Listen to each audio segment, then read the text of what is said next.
On February 8th, the gaming industry was shook to its core when the sequel to a beloved indie title was released to the public. Helldivers 2 had been long anticipated by its small but loyal fanbase, as evident by its strong launch, boasting nearly 10 times the players its predecessor ever had at its peak. With over 64,000 players on Steam alone, you'd have to imagine that the game's developers, Arrowhead Studios, were ecstatic over the launch. But what would occur over the following days would be an explosion in players that Arrowhead could only dream of. Hey, that's what oh, what the hell? Oh my god! No, no, no! Zach! Oh! This is called democracy! Oh my fuck.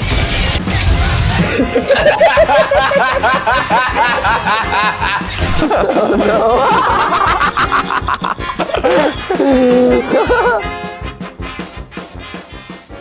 With the massive influx of new Helldivers eager to spread managed democracy across the galaxy, the game hit but a minor road bump in its rise to fame.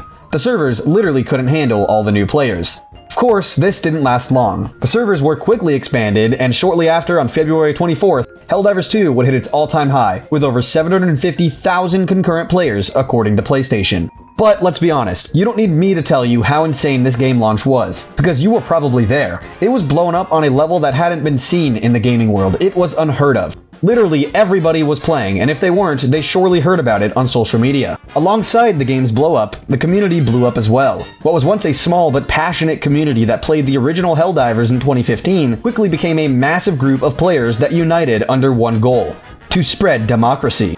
And this wasn't a joke, it was everywhere, in comment sections, on forums, even in real life. People were ecstatic over this new game, and the fact that it was PvE meant that, largely, players didn't have to argue with one another. It was a rare game that had everybody on the same side fighting for the same cause. And people were very passionate over this cause. It was an incredibly special thing to be a part of. Everybody was basically method acting as Helldivers. People were calling out of work to have more time on the front lines. Hey, I can't make it in today. I'm really not feeling well. They were calling anyone traitors that spoke negatively about Super Earth, and even people who didn't own the game were in on it. Xbox players were calling themselves civilians and waiting for their time to be deployed, and gamer girlfriends were making sure their boyfriends had enough time to spread democracy. Seriously, when I say it was special, I mean it. I have never seen such a large gaming community come together like this in this fashion. But of course, with a community this massive, you'd expect there to be some bad apples. Really though, they were few and far between. This community was one of the best I'd ever been in. Everyone you met in-game was friendly and always willing to help out a fellow player, and people on social media everywhere were making memes and creating strategies to complete major orders. But this insane surge couldn't last. It's extremely rare that any game holds their initial player count weeks after release, so it shouldn't be a surprise that Helldivers 2 has not quite reached those absurd concurrent player heights again. While we don't have conclusive player numbers from PlayStation, Steam charts can tell us a lot about the player count. The game has been steadily losing players every month since release. Of course, this hasn't been a long time, but the pattern is starting to show. In March, it lost about 20% of its average players, around 57,000. This was likely normal. At this time, the game was still incredibly popular in the social zeitgeist, and as mentioned, pretty much every game suffers a drop-off in players in the following weeks and months after release. But the numbers get worse. In April, it saw another 34% of players leave, and so far through May, it's averaged 108,000 concurrent players. Compared to the 274,000 average players that February boasted, the game has lost 60% of its average players in just around 3 months. While that doesn't look great, again, it can be explained away that games actually suffer from this all the time. Palworld, which released a month before Helldivers, actually had nearly double Helldivers players, but is now sitting at 32,000 average players, a loss of nearly 97% in players for Palworld. I'm not going to sit here and compare the Steam charts of games, but that should give you a good idea of why the numbers look like this. But that's not the whole story, and really the player count is just a very small portion of what this video is about. I'm more focused on what the hell is going on in the community. Numbers aside, players are getting more and more fed up with the game itself. Anywhere you look, whether it be Discord, TikTok, YouTube, Reddit, the game has quickly gone from a massive community of Helldivers united under one cause to a fractured bunch of players debating about the balancing of Helldivers, the glitches that continue to plague the game, the content, the mistrust in Sony, just generally complaining about anything and everything. And honestly, these players are valid in most of their complaints. But of course, where there are opinions on the internet, there are arguments. And there are many. I don't recommend you venture into the Helldivers Discord general chat, but if you dare, you are guaranteed to see people talking about one of three things: the balancing of the game, disconnects and bugs, or how bad the new content is. Where just a few months ago, this same chat was filled with people memeing about the game, talking about the major order, and posting their clips, but now that is few and far between. As much as I don't recommend going into the general Discord chat, I can also not recommend anybody ever go on Reddit for any reason at all, but if you wanted to see for yourself, that is the perfect place to gauge where the community stands on the game at this point. And for as much arguing I said goes on in here, there is actually a lot of shared sentiment among players that the game is feeling stale. And I'm inclined to agree. I think for many reasons the game just doesn't hit the same, which sucks to say. I am finding myself playing this game less and less every day, and don't get me wrong, I still love it. This video isn't being made to bash on your favorite game, trust me, it's one of my favorite games too, but the game really peaked for me back in the first month of release, and it just hasn't hit those heights again. And I know I'm not the only one who feels this way. Look anywhere you want, and people will be saying the same things, and player numbers will continue to fall off. But why is this? Well, the obvious answer is that the honeymoon phase is over. It's no longer the hot new game on the market, and this could easily explain the percentage of lost players. So yeah, while I think the end of the honeymoon phase is a massive cause in all of this, I also know there's something else going on here. Because if it was just the honeymoon phase ending, those players would be gone and the community would be more or less the same, but it's clearly not. People are fed up and they want the game to be better. Helldivers has only been out for a short while, but I think we're in a pivotal moment in this community. It has gone from being united under Super Earth and posting memes and clips to now reminiscent of PvP game communities where players are constantly fighting and complaining. So what's truly going on here? Why do so many players take issue with the current state of the game, and why is it feeling stale? Well, unfortunately, it's a lot of things. My name is Easy, today is May 15th, 2024, and this is the state of Helldivers 2.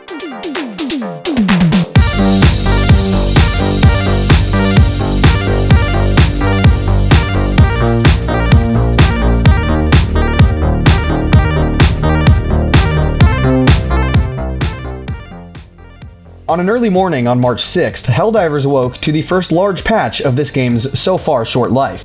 Fan-favorite items like the Breaker, Railgun, and Energy Shield Backpack had been nerfed. Actually, it is kind of an understatement to say these were just fan-favorite items. These three items made up a majority of high-level player loadouts. The Breaker allowed you to horde clear like there was no tomorrow, the Railgun could take out any medium and large enemies, and the Energy Shield Backpack was the best backpack in the game. Keep in mind, this is before they changed how enemy patrols and spawns worked. And if you don't remember, basically any mission that was difficulty 7 or above was just an endless barrage of Bile Titans and Chargers. There was a period of time before this patch that I can remember in almost every single one of my Helldive games, pretty much every player on my team would be running some variation of the same loadout. And the community's reaction to this patch? Well, it was less than stellar. The shared sentiment among the majority of players was that they didn't choose the Railgun because it was a meta weapon, but because they had to. There was just no way to take down this many heavily armored enemies without an anti-tank weapon. And at the time, the only good one was the Railgun. But not all fans felt this same way. There were plenty of those defending the changes, even claiming they were good for the game. Keep in mind, the Railgun was probably actually genuinely broken. I can tell you from first-hand experience, this thing could do it all and you felt pretty unkillable with it. Plus, the nerfs aside, this patch also buffed numerous items. The Punisher, Flamethrower, Laser Cannon, and both Orbital Barrages, all items that are still fairly relevant today. However, looking back with hindsight, it is clear to see that this patch would begin a trend that wouldn't make players very happy. It was that fateful March morning that the trend of nerfing fan-favorite weapons was born. And it seemed like after this,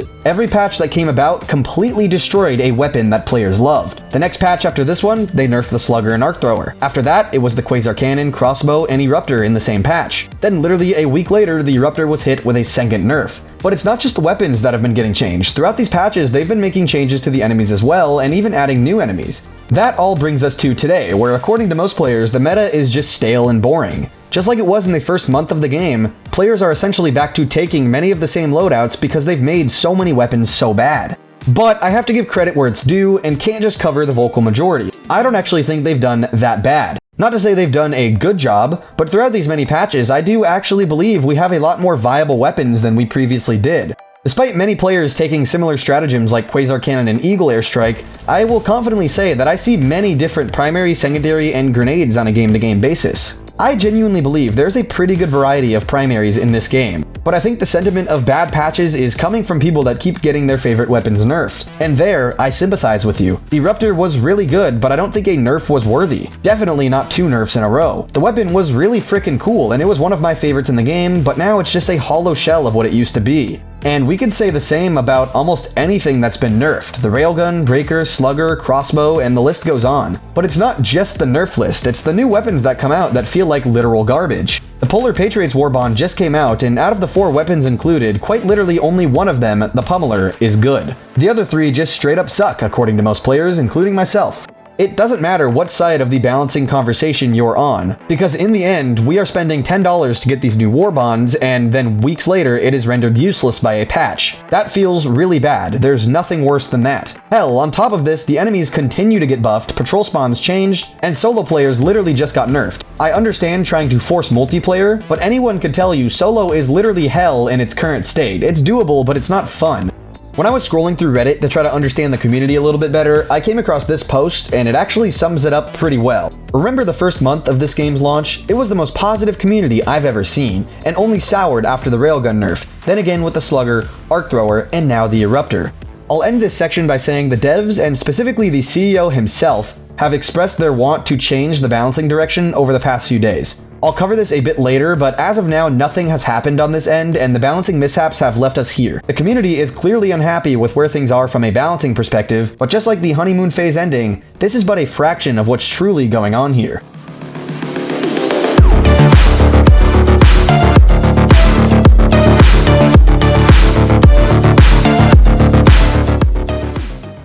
I think a good way to start this chapter is to just show you this game that I played about an hour before recording this. I was in the middle of a defense extraction mission against automatons. All was going well until suddenly 2 of my teammates lagged out, then the automatons stopped spawning. It took us a minute to realize, but it wasn't just the automatons that stopped working. It was the entire mission that had stopped functioning. It's as if the entire map just froze. The rockets that we needed to launch were not launching, so there was nothing we could do. The mission was a failure. And incidents like these are ones that, at first, probably make a player laugh. But when it happens a second time, it's annoying. The third time, it's frustrating. A fourth time, you're angry. Then, in all future incidents, this just keeps building and piling up until the inevitable breaking point where a player decides, screw this, I don't want to invest my time into something that breaks so often. And break often, it does. The example I just showed you was a rarer one. Game-breaking glitches like this don't occur as much as the smaller glitches, but the smaller ones build up too, and those occur on pretty much every mission you play. From your character randomly falling over because the physics broke, to getting stuck under an enemy body, to your stratagem bouncing off enemy structures. Isolated, these small incidents are fine, but when they occur so much, it becomes something that plagues the game. As mentioned, these smaller bugs occur on a game-to-game basis, but the larger ones like missions breaking or your game just straight up crashing happens way too much as well.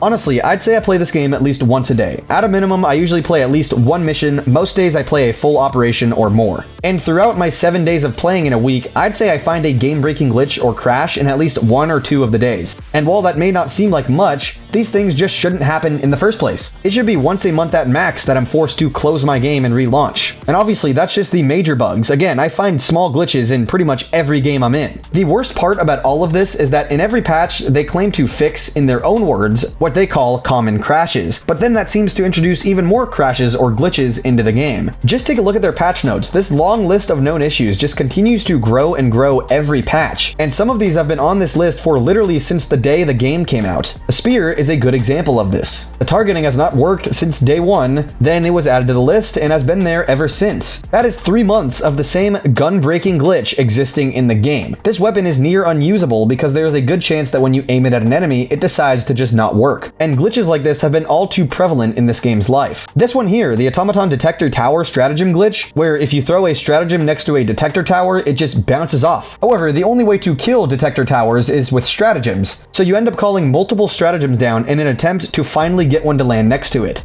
There's also the damage over time glitch, a glitch that existed for nearly 2 months, and while it did just get fixed, it took way too long. This glitch made it so that only the host could deal dot damage. This glitch, along with many others, just boxed out numerous weapons and items in the game, which meant, along with the balancing changes, even less weapons were viable because they just didn't function properly. On top of this, many content releases came out broken. When they added the 4th tier of modules, 2 of them literally didn't work, and the 3rd was related to fire damage, so it only worked if you were the host. This meant that 3 of the 5 new pieces of content straight up just didn't work. Honestly, if I were to go through every glitch and bug or crash issue, I think this video would end up being like 12 hours long. So if you want to read through them yourself, there's a wonderful thread here on Reddit by Foreskin Farter. Great name, dude. Anyway, Mr. Foreskin made a massive thread detailing almost every patch fail that has happened in this game. I'll link it down in the description, but spoiler alert, there is basically an issue for every patch that has ever came out. This should give you a good idea of what players are dealing with when playing the game. If you're an active Helldiver, you have probably run into this stuff multiple times, and much like the balancing, people are fed up and tired of it.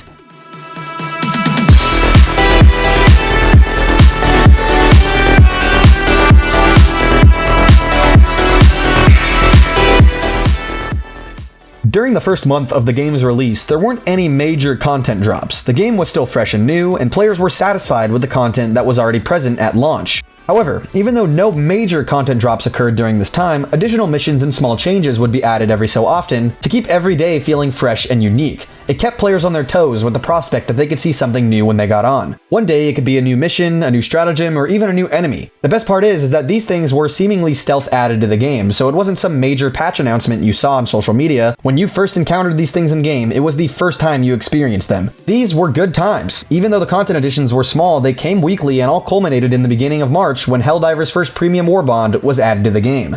Cutting Edge introduced 3 new primary weapons, a new pistol, a new grenade, new armor sets with brand new passives, and came with additional items like emotes, super credits, and player banners. In hindsight, this warbond was probably the best we've ever seen. On release, the sickle instantly became a fan favorite weapon and is still considered a top 5 weapon in the game today, and the Punisher Plasma and Arc 12 Blitzer were underwhelming, but they were unique. You paid $10 or 1,000 super credits and you felt like you were getting something different, something impactful. That extended to the armor sets, which months later are still the only unique armor passives in the game. We have not seen them since, and no other warbond nor the Superstore has introduced a new passive. Seriously, take a step back and look at this warbond through the lens of the time it was released. The armor was fully unique, the stun grenade was unique, the booster was unique, the sickle was the first energy assault rifle, the Arc 12 Blitzer was the first primary arc weapon, and the Punisher Plasma was essentially an energy grenade launcher as a primary. If you can't pick up on it yet, pretty much everything in this warbond was different from the other alternatives that existed in the game. You paid for this warbond, you got fresh experiences. And since then, that largely hasn't been true. We've received 2 warbonds since Cutting Edge, and while there have been some exceptions, the weapons that release continue to feel more and more similar or just straight up bad. Democratic Detonation released with armor sets that were not fully unique, a grenade that didn't work because dot damage had not been fixed at this point, and a standard assault rifle of which we have plenty of. I will admit, the booster, the eruptor, and the crossbow were definitely unique items, but what happens when those items are nerfed just a few weeks later? Because that's exactly what happened. Players paid $10 to access this warbond and everybody instantly fell in love with the eruptor. The crossbow was a bit niche, but it had its demographic for sure. Then, just as quickly as we fell in love with these weapons, they were not just nerfed, but absolutely gutted. In patch 1.3, the exploding crossbow received 6 different changes, which ended up making the weapon infinitely worse despite it being, again, a niche weapon. In all honesty, it was an average weapon before the nerfs and is definitely horrible now after the nerfs. But what they did to the eruptor, this was unforgivable to the community. It was nerfed slightly in 1.3, but it was still a great weapon. Then, just days later, it was nerfed again, this time removing its shrapnel, which was a core piece of its identity. The shrapnel made it unique, and now it was just gone. And suddenly, just like that, the warbond players purchased quickly went from having a few great items to none at all. As it stands now, it is probably the worst warbond in the game. All 3 weapons are quite terrible. And things don't get that much better with the next warbond, Polar Patriots. This is a warbond themed all about ice and snow, so surely we get some ice and snow mechanics built into this. No. Actually, the only type of element that will be in this snow-themed warbond will be fire. Yeah, that makes sense. That should tell you all you need to know. The new weapons, aside from the pummeler, were not unique, and the armor sets once again had passives that were not new. But I'm not just going to sit here and review warbonds all day. The truth is, the warbonds are a very small amount of content that gets added to this game monthly. As mentioned, there are those small content drops, and of course, along with those would come some major stratagem releases. So, how have those content drops been going? Well, not great. The biggest highlights were adding new enemy types like gunships, shriekers, and factory striders, but outside of those, in the last month or so, aside from the warbond, this has been the biggest dry spell of content since the game's released. Since most of these are stealth editions and aren't added into the patch notes, there may very well be some I forget here, so feel free to let me know, but off the top of my head, in the last month or so, I believe we've gotten 1 new mission type in the Disable TCS mission, which was basically just a reskin of the Enable TCS mission. Then we've gotten 1 new stratagem in the Airburst rocket launcher, and I think that's it. So yeah, there hasn't been much, and even when new stuff is added, it falls flat because it usually just doesn't work. The airburst is a good case of this. The weapon released and was practically just a team killer because of how it functioned. Granted, they did fix this in a few days, so kudos there, but I don't really even see anyone running the airburst anymore, and that's the problem with the content. That's what I've been getting at. New content is not impactful. There hasn't been anything that makes a player say, oh, I've got to try this, and then they hop on the game, because everything that releases is just the same as everything else, or just sucks. The only thing I can remember that genuinely made people extremely excited was the Patriot exosuit back in early March, and once again, this released in a broken state. The rockets on the exosuit were bugged, sometimes killing the user in the suit. Using the map while in the suit was buggy. Using a stim caused the game to crash. The melee function didn't work. Enemy targeting was broken. And sometimes the exosuits were delivered in broken or damaged states. I don't want to dwell on this for too long, but the truth is, the new additions to the game, especially in the last month or so, have just been boring and not enough. Even the warbonds, which usually come packed with the biggest amount of content in one day, isn't enough to sustain divers. I have an idea where this likely stems from and how to fix it, but we'll skip that for now. There's one final important piece to this puzzle we need to cover. One that isn't in the trio of issues plaguing the game, but one that loomed much larger and out of Arrowhead's control.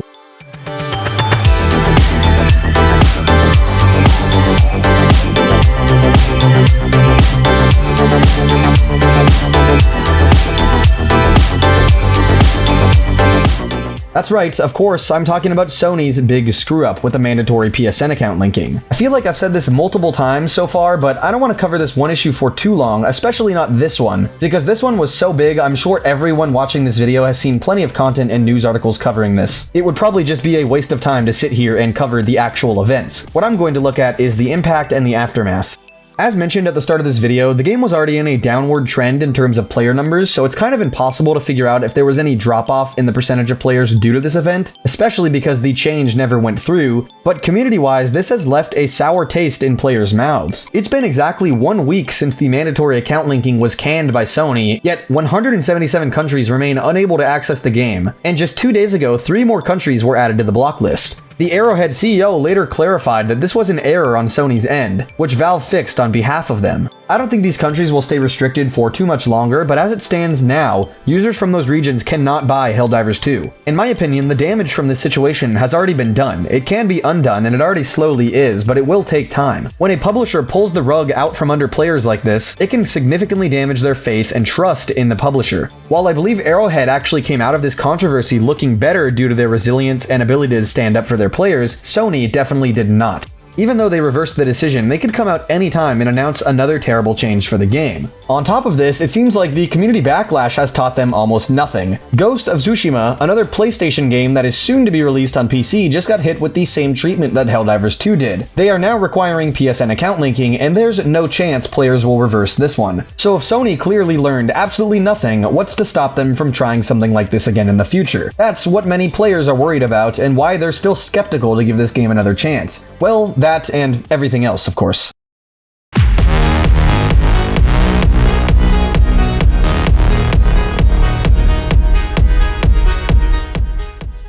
I hope I've been able to paint a clear picture of the current community, but if I haven't, just go look for yourself. Seriously, go venture into some place that people talk online like Discord or Reddit and just see what the people are saying. The community is undoubtedly fractured and people are getting more and more fed up with the game. It's not that everybody has stopped playing. Again, the player numbers are still incredibly strong with an average of 108,000 concurrent per day, but in the end, how long is that going to last if they don't give the community what they want? And it's not just one thing that we need, it's all of these things. The balancing problems, the glitches, and the lack of impactful content. We need all of these things to turn around. But it doesn't all need to happen right away. That's not possible. They can do these one at a time, but they have to keep their foot on the gas. And that's how I'll close out this video. Mostly everything in this section is just my opinion. I'm not a game dev or game designer, but I have been playing this game since the literal hour it was released, and like everyone else watching this video, I love it. I mean, I started making content because of this game. No other game has driven me to do that. We've got something special here, and we want it to stay special, but right now it's headed down the wrong path. So firstly, I think it's balance issues and gameplay instability problems that need to be dealt with first and foremost. This is the core of the game, and even if they were to release new insane content right now, that new content would likely significantly be hindered by the balancing issues and bugs. So in my humble opinion, they need to sacrifice new content for the benefit of having more time to work on the balancing and gameplay.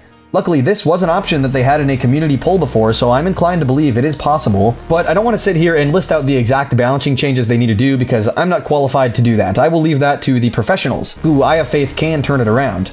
I am feeling especially hopeful for this because the developers have sent out many tweets and messages the past few days. They've given us a clear picture. They are not happy with the current state of balancing, and they will be working on it. They want to make weapons more powerful and make them feel distinct from one another. So let's all hope they stay true to their word and get this done. I truly think the best thing for this game right now is to have the current content in the game be more prevalent. Because as mentioned earlier, while there's a fair amount of loadout diversity right now, there is far more unusable content than content that's actually good. So let's assume in this reality where I'm totally in charge of Arrowhead, the balancing goes in a good direction and many more weapons and items are now usable.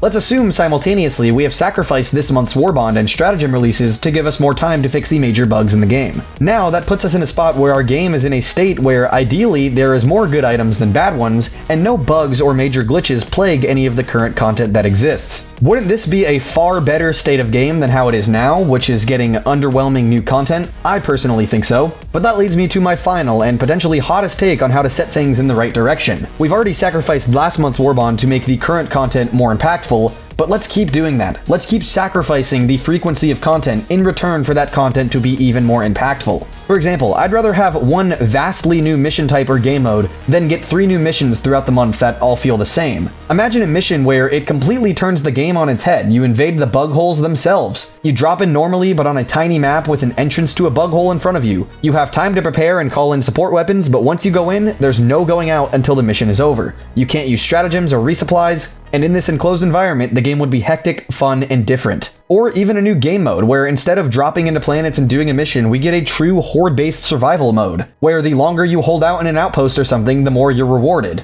Basically like the asset defense mission, except much longer, and they get progressively harder, both in enemy type and resource management.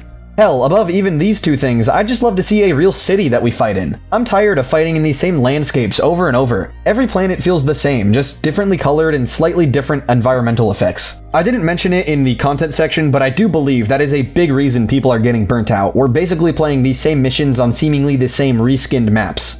But I know my ideas are pretty out of the water, and I'm not expecting them to implement them or anything like that. But I'd just really love to see a much bigger Warbond or something like that. Just content that matters more. It doesn't even have to relate to gameplay itself. Just give us an armor system overhaul where we can customize with our own colors. Or let us spend requisition points on customizing our ship. Just give us something big to do or work towards. Again, a lot of these are just random ideas, but the point is, the content that releases needs to be more than just one new stratagem that nobody ever touches. It needs to feel impactful and be worth our time. I truly believe if they fix the things laid out in this video, both the game and community will be back on track. The game will feel fresh and fun, and the community will be back to posting memes and talking about major orders. It's sad to see this game I love and see it in this state. Whether you or I find it fun right now or not, we are but individuals in this much wider gaming community. And what I'm seeing is that people are just not interested in this game like they were months ago. I don't think we'll ever see those heights again, but right now we're definitely down in the depths in terms of player engagement and community excitement.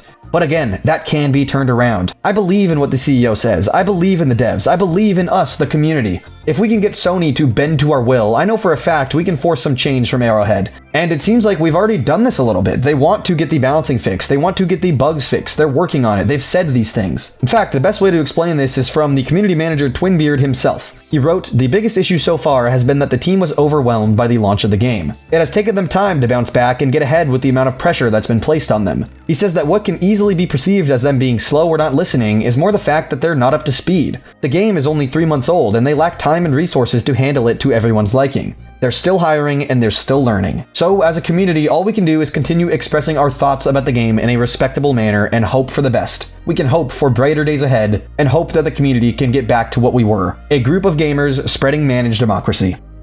If you made it here till the end, thank you so much for watching. I appreciate it more than you know, and really just made this video out of passion for the game. If you have any different thoughts or opinions than I do, leave them down below. I would love to discuss. Drop a sub and a like if you enjoyed. It would mean a lot to me. And until next time, I'll see you on the front line.